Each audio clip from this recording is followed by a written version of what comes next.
Want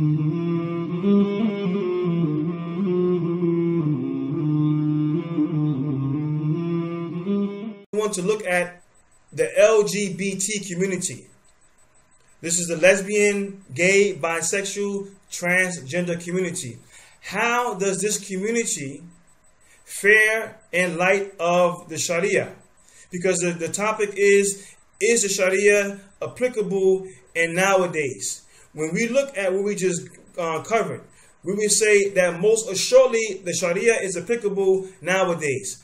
But it's applicable by those who have the proper knowledge, the proper understanding, and education to implement and apply the Sharia as is necessary in a society. Not someone who has no knowledge but can pick up a Quran or a book of Hadith, prophetic tradition of Prophet Muhammad ﷺ, and think that they somehow is an authority to apply the Sharia with no context and no understanding of its rich tradition. So yes, the answer to that question is quite clearly the Islamic Sharia is very much applicable in any time up until the end of time, but it has to be done with knowledge and it has to be done with the authority of those who have knowledge. And as relates to the LGBT community, then the position of the Muslims is in the middle from the two extremes. First and foremost, we need to make clear that our position as Muslims, and we don't compromise in this, is that the action and the choice to involve or engage oneself in activity that is found within this community is something that Islam prohibits.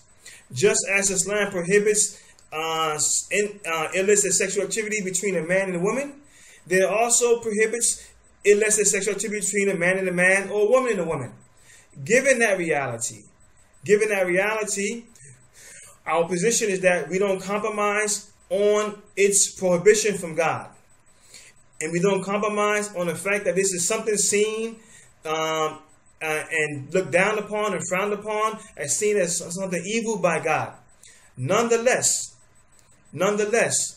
just as people commit illicit activities outside of marriage, a man and a woman, so people commit activities from the LGBT community of their preference.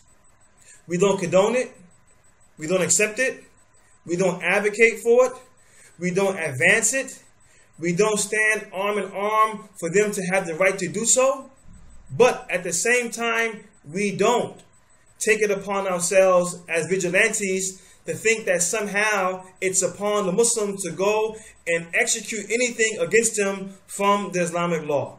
Just as people cannot take it upon themselves and go execute the law against those who perform an illegal sexual activity. Our position, as I mentioned in the middle, is that we don't condone it, we don't advocate it, but nor do we take it upon ourselves to think that it's the job or the role of Muslims to go out and harm these people. They have the right, the God-given right, to be safe in any society as long as they keep their activity to themselves and don't broadcast it and don't introduce the activity or the act itself to society. If this is the case, then the society, if it's a Muslim society, will take the necessary measures to rectify that. But in Islam, we do not have what is called vigilantism. No individual can take it upon himself to go out and harm anybody.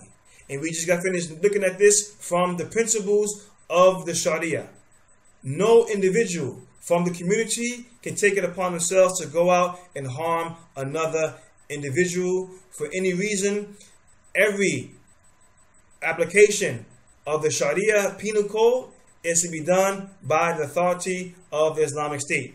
And in absence of that authority of an Islamic State, then whatever the penal code of that society is, then that will be what the penal code is for them.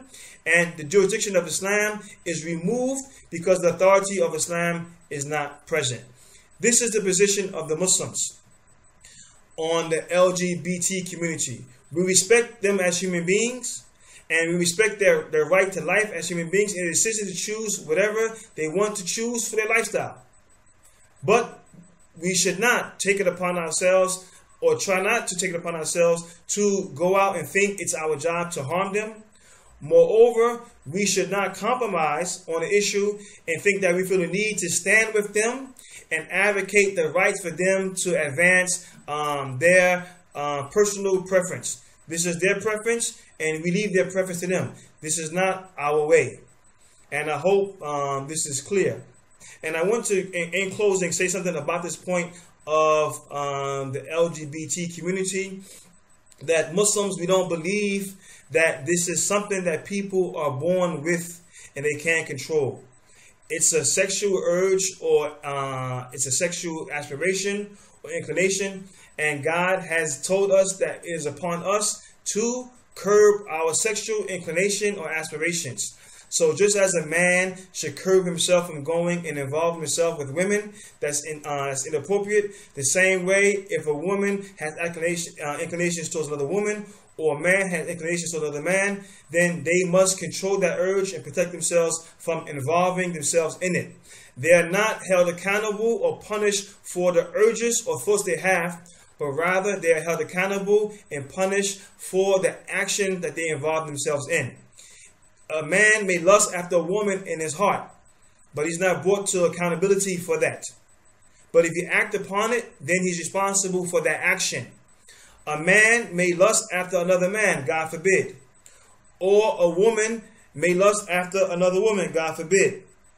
But this is something that they should keep to themselves. God in the Quran, and I want to mention this verse, if we had not already mentioned it, in chapter 26, so we're clear on it from what the position of the Quran is, verses 165 to 166, God says in these verses about this activity, do you approach males among the worlds? And he's talking to the people of Lot. Do you approach the males amongst the people, and you leave off what God has created for you as mates? You leave off what your Lord has created for you for mates, meaning females. And he says, for you as mates, but you are a people transgressing. So clearly, this activity is a transgression against the normal goals that God has made for man and women. But again, it's the action itself that they're held accountable for, not the inner desires that they may have within themselves that they're trying to cope with and trying to deal with. Society is very different. There's many impulses in society that's pushing men to be more feminine and pushing women to be more masculine. And we ask God to protect us from our men becoming feminine and from our women becoming masculine, and that they maintain the balance that God has created human beings upon, the natural fitrah, the natural inclination of purity.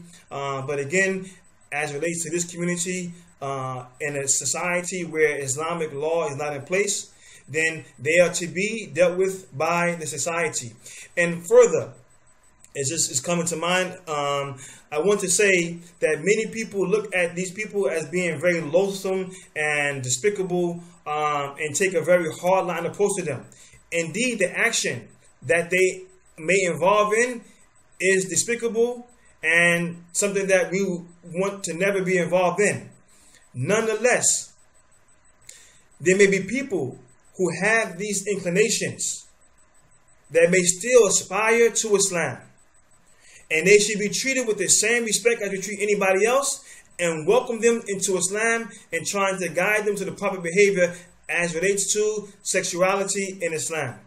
But they should not be seen as some type of monster outside of humans and disrespected in this light. Because the kufr is worse than the sin of homosexuality or infidelity.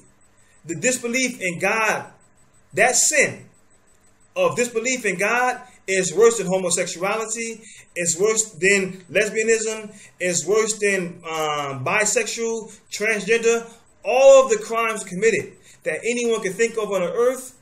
Disbelief in God is worse than all of them. Why? Because it is the reason of our service to God, of our existence. And when you deny that, you've denied your very point of existence. So this crime of kufr, disbelief in God, is worse than anything that they can do. And we should understand that if they aspire to Islam, If they're willing to leave this action or this past, then we should welcome them, because they are aspiring to God, and that's the purpose of their existence. هذا وصلى الله على نبينا محمد وعلى آله وصحبه وسلم. سبحانك اللهم وبحمدك أشهد أن لا إله إلا أنت أستغفرك وأتوب إليك. والسلام عليكم ورحمة الله وبركاته.